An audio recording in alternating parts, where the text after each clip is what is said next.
ज्योतिषशास्त्रमा राहुलाई एउटा यस्तो छाया ग्रह मानिन्छ जसले मानिसको बुद्धि भ्रष्ट गर्न सक्छ। तर के तपाईलाई थाहा छ, यदि कसैको जीवनमा राहु पूर्ण रूपमा हावी भयो भने उसले आफ्नो अस्तित्व नै गुमाउन सक्छ। यो कुनै काल्पनिक कुरा होइन, यो कथा हो एउटा यस्तो घटनाको जसले सुन्ने जो कोहीको पनि आङ झिरिङ्ग बनाउँछ। समर्पण नामका एकजना युवा जो प्राचीन इतिहास र खगोल विज्ञानका अनुसन्धानकर्ता थिए, उनी सधैँ नयाँ नयाँ रहस्यहरूको खोजीमा रहन्थे। एक दिन एउटा पुरानो पुस्तकालयको अन्धकार कुनामा उनले 800 वर्ष पुरानो एउटा हस्तलिखित डायरी भेटाए। डायरीको गातामा एउटा विचित्र टाउको मात्र भएको आकृतिको चित्र कोरिएको थियो, राहु। डायरीको पहिलो पाना पल्टाउने बित्तिकै एउटा चेतावनी लेखिएको थियो, राहु केवल आकाशमा छैन, राहु तिम्रो भित्र छ। जब राहुको छाया ऐनामा देखिन्छ तब तिम्रो वास्तविक रूप कतै हराउँछ।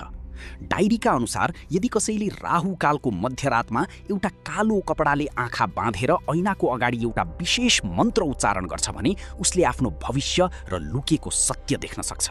तर यसको एउटा शर्त थियो, जुनसुकै अवस्थामा पनि मध्यरातको ठिक 12 बजेर 9 मिनेट बजे ऐना अगाडिबाट हट्नु पर्थ्यो।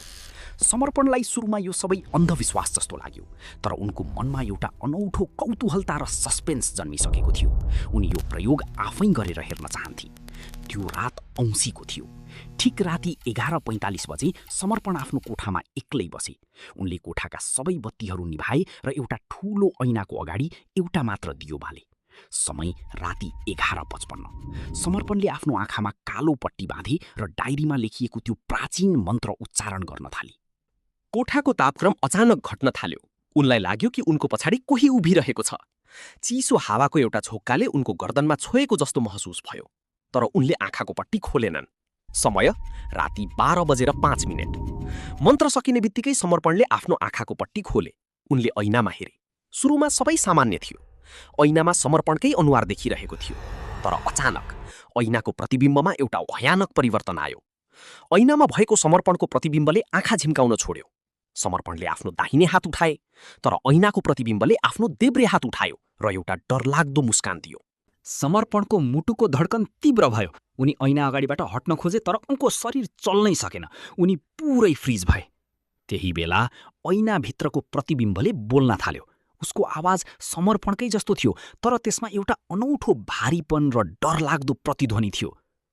तिमीले मलाई बोलायौ समर्पण, म राहु हुँ। तिम्रो दिमागको त्यो अँध्यारो कुना जहाँ तिम्रा सबैभन्दा ठूला डर र लोभहरू लुकेका छन्। समर्पणले बित्ताको घडीमा हेरे। समय राति 12:08 भएको थियो। डायरीको चेतावनी सम्झिँदै उनले आफ्नो सम्पूर्ण शक्ति लगाएर ऐनाबाट नजर हटाउन खोजे, तर ऐनाको त्यो छायाले उनलाई मानसिक रूपमा बाँधिसकेको थियो। ऐनाको छाया अगाडि बढ्दै आयो र ऐनाको सिसाबाट आफ्नो हात बाहिर निकाल्यो। त्यो हातले समर्पणको घाँटी समात्यो। समर्पणको सास रोकिन थाल्यो। ठिक 12 बजेर एउटा ठूलो आवाजका साथ ऐना फुट्यो। कोठामा पूर्ण रूपमा अन्धकार छायो। भुइँमा रगतका केही थोपाहरू छन् र समर्पण त्यहाँ छैनन्। भोलिपल्ट बिहान समर्पणको कोठाको ढोका फोरेर हेर्दा उनी त्यहाँ थिएनन्। प्रहरीले अनुसन्धान गर्दा कोठामा एउटा मात्र कुरा भेटियो, भुइँमा फुटेको ऐनाको एउटा टुक्रा जसमा समर्पणको अनुहार अझै पनि देखिन्थ्यो। तर त्यो अनुहार रोइरहेको थियो र मद्दत मागिरहेको थियो। भनिन्छ राहुले समर्पणको शरीर लिएर संसारमा घुमिरहेको छ र समर्पणको वास्तविक आत्मा आज पनि त्यो फुटेको ऐनाको टुक्रामा कैद छ। त्यसैले अर्को पटक जब तपाईँ मध्यरातमा ऐना अगाडि उभिनुहुन्छ, ख्याल राख्नुहोला, कतै तपाईँको छायाले तपाईँलाई नै हेरेर मुस्कुराइरहेको त छैन।